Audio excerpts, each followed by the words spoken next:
Hello. आज हम यह समझेंगे कि हिंदी वर्णमाला में कितने वर्ण होते हैं। चलिए तो शुरू करते हैं। हिंदी वर्णमाला में वर्णों की संख्या 52 है। हिंदी वर्णमाला को दो भागों में विभाजित किया गया है, स्वर और व्यंजन। स्वर की संख्या 11 है, मतलब कि 11 है।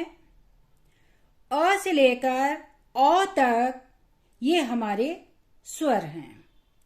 इसके अतिरिक्त आप लोगों ने स्वर में ही अंग और अह को लिखे हुए देखा होगा, लेकिन अंग और अह पूर्ण रूप से न तो स्वर हैं और न ही व्यंजन हैं, इसलिए इनको अयोगवाह कहते हैं। इनकी संख्या 2 है। अंग को अनुस्वार कहते हैं और अह को विसर्ग कहते हैं, और इस तरह से 11 और 2 13। अब हम देखते हैं व्यंजन। व्यंजन की संख्या 33 है। इसमें आप लोग देख रहे होंगे कि ये 5 लाइन हैं, जिसमें कि 5-5 वर्ण हैं। इन पांचों लाइन को वर्ग का नाम दिया गया है। इसमें देखिए, पहली जो लाइन है इसका पहला वर्ण क है, इसलिए इसको क वर्ग नाम दिया गया है। दूसरी लाइन में पहला वर्ण चा है और इसे च वर्ग नाम दिया गया है। तीसरी लाइन में ट वर्ण है, पहला वर्ण ट है, इसलिए इसको ट वर्ग नाम दिया गया है। फिर चौथी लाइन में त वर्ण पहला है, इसलिए इसको त वर्ग नाम दिया गया है। फिर पांचवी लाइन में प वर्ण पहला है, पहला वर्ण प है, इसलिए इसको प वर्ग नाम दिया गया है। और हमारे ये क से लेकर म तक ये जितने भी वर्ण हैं ये स्पर्श व्यंजन कहलाते हैं, और इनकी संख्या है 25।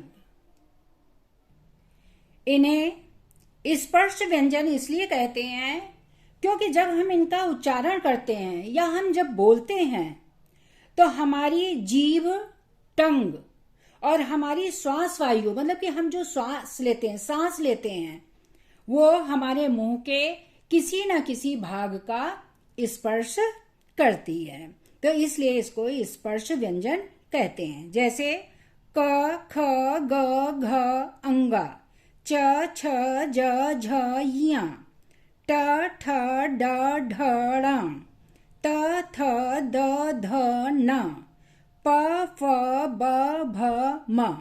इनको बोलते समय हमारी टंग या हमारी जो सांस है, जो हमारी मुंह से वायु निकल रही है, वो मुंह के किसी न किसी भाग का स्पर्श कर रही है।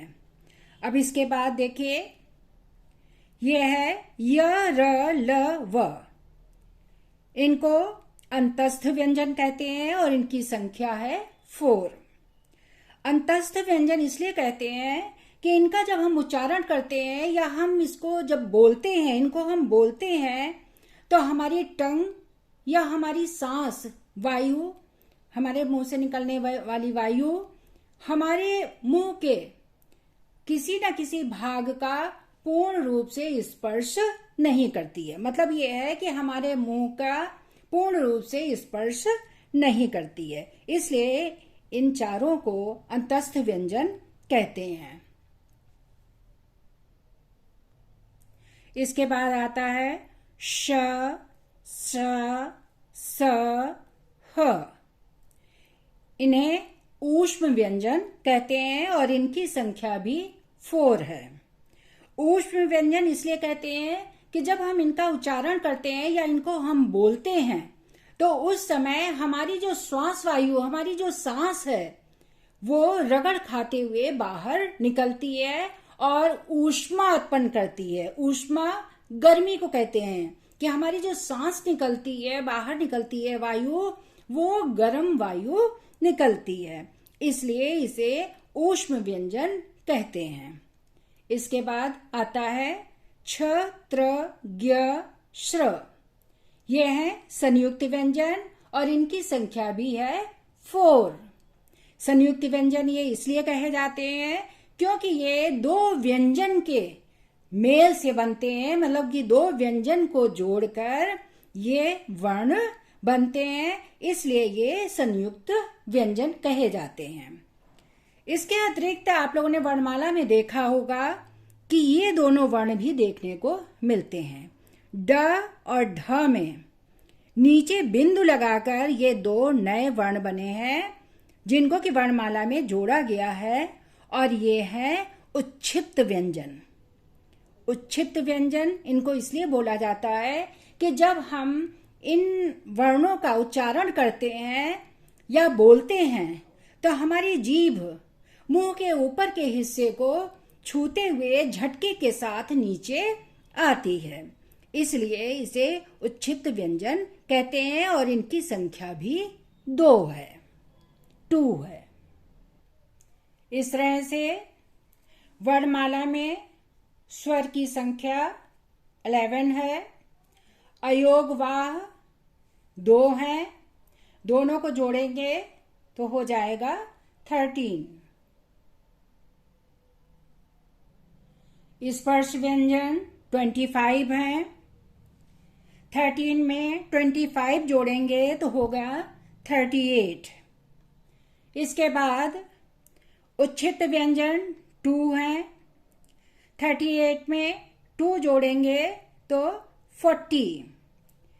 फिर देखिए अंतस्थ व्यंजन 4 हैं, 40 में 4 जोड़ेंगे तो 44।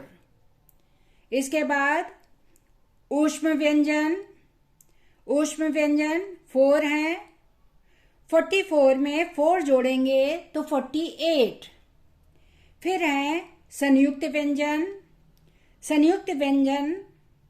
4 हैं, 48 में 4 जोड़ेंगे तो हो जाएगा 52। और इस तरह से हिंदी वर्णमाला में कुल वर्ण 52 हैं। तो आज हमने जाना कि हिंदी वर्णमाला में कितने वर्ण होते हैं। अगर आपको मेरी यह वीडियो पसंद आई तो इसे लाइक करें और सब्सक्राइब करें किड्स फंजी। मेरी नेक्स्ट वीडियो में आप सीखेंगे कि वर्णों का उच्चारण स्थान क्या है। Thank you.